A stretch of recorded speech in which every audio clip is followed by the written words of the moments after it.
임마누엘 성도들의 삶을 붙드는 말씀.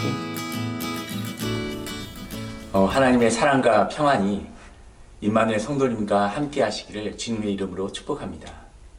신명기를 통하여 임마누엘 성도님들과 함께 우리가 이 세상에서 그리스도인으로 어떻게 살아야 하는지에 대하여 함께 살펴보고 있습니다. 세상을 살다 보면 참 아름다운 말이 많습니다. 그 중에 저는 이 다음이라는 말이 참 아름다운 것 같습니다. 학생이 학생답다는 거, 그리고 부모가 부모답다는 거, 그리고 직분을 맡은 자가 그 직분자 같다는 것.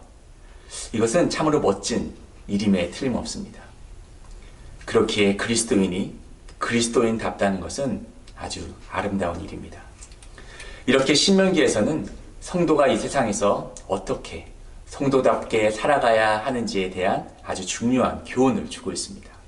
그런데 오늘 본문을 보면 좀 이상해 보이는 구절이 포함되어 있습니다. 11절과 12절을 보면 이렇습니다.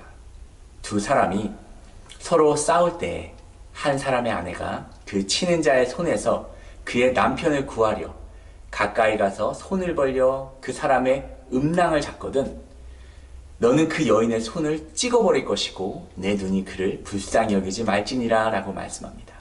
즉 두 사람이 싸우는데 자기 남편이 당하는 것을 보는 아내가 상대 남자의 고환을 잡아버리면 그 손을 잘라버리라는 것입니다. 이 구절을 읽으면 대부분의 사람들은 좀 얼굴을 찌푸리게 됩니다.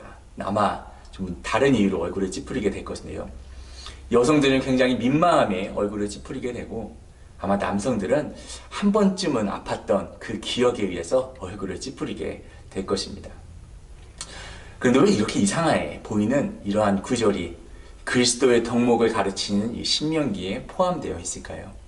그 이유는 성도에게는 반드시 지켜야 하는, 심지어 위급한 상황에서도 넘지 말아야 하는 선과 정도가 있다는 것입니다. 자기 남편이 공경에 처하였고 그 위기를 구하려 하였다 할지라도 상대 남자의 고환을 잡는 행위는 선을 넘는 행위입니다. 성은 거룩한 것이고 자손 번성은 하나님이 주신 큰 축복이기에 그것에 위협을 가하는 행위는 매우 불경한 행위입니다. 그리고 이러한 행위는 남성에게 큰 모욕을 주는 행위일 뿐만 아니라 여성에게도 굉장히 수치스러운 일입니다.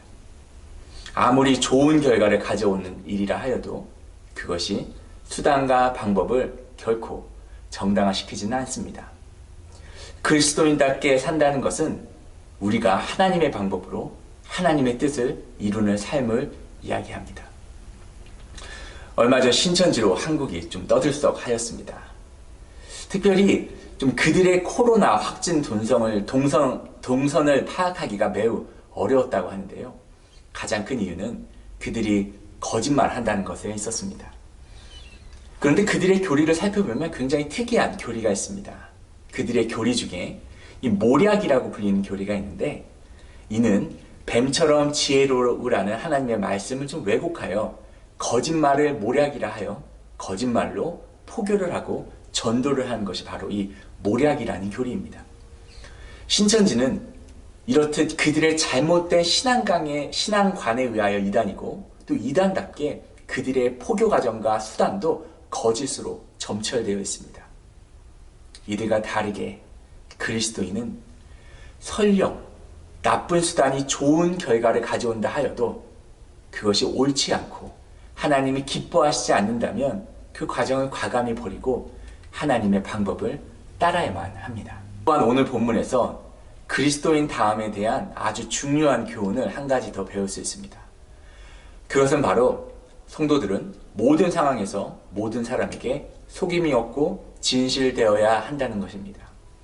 오늘 13절에서 19절 이 성경 말씀을 보면 두 가지의 예가 나옵니다. 첫 번째는 정직한 초와 두 번째는 아말렉 진멸에 대하여 말씀하고 있습니다.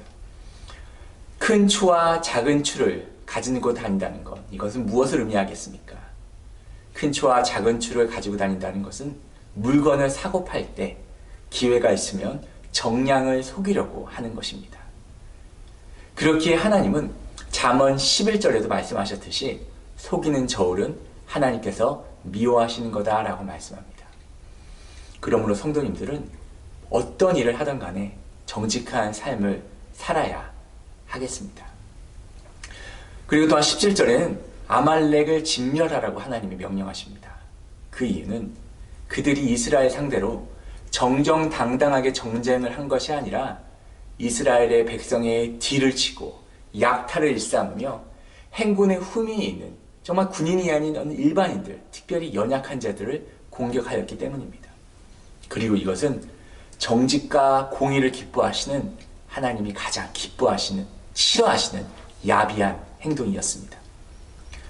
성도는 앞의 모습과 뒤의 모습이 같아야 하며 이방인, 고아, 연약한 자들을 대하는 모습과 권력 있고 부한 사람들을 대하는 자세는 같아야만 하겠습니다.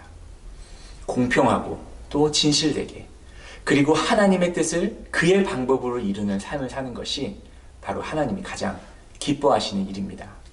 오늘 성도님들 모두 주님의 방법으로 그가 기뻐하시는 삶을 살아가는 그 놀라운 은혜가 성도님의 삶에 함께하기를 주님의 이름으로 축복합니다.